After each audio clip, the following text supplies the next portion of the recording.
Il y a seulement quelqu'un qui pourrait m'aider.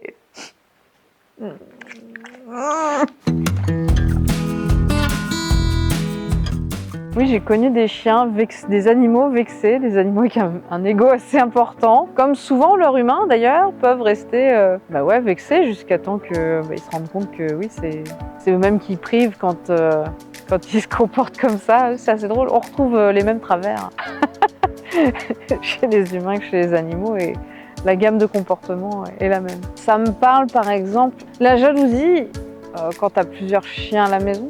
Ou dans un couple, entre les enfants, les chiens, ou même... Oui, j'ai aussi des conjoints jaloux du chien, et vice-versa. En gros, le chien, c'est souvent le chien d'un seul propriétaire. Et donc, si sa place n'est pas claire dans la famille, ou s'il a plus d'ancrage et de présence que les membres humains de la famille, le chien va s'imposer à une place donnée. Et donc, en tant que chien de son maître, il peut remplacer le conjoint, il peut remplacer les enfants et prendre leur place dans la hiérarchie familiale.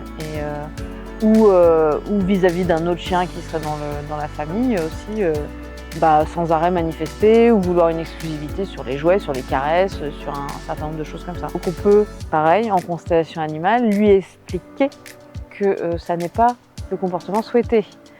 Et parallèlement, expliquer au maître que il allait falloir maintenant s'ancrer un petit peu plus et choisir ce qui lui semble être bon pour sa propre famille, son propre entourage et la hiérarchie que lui-même aura fixée pour son entourage. Même si le mot hiérarchie n'est pas exact, mais une règle de priorité plutôt.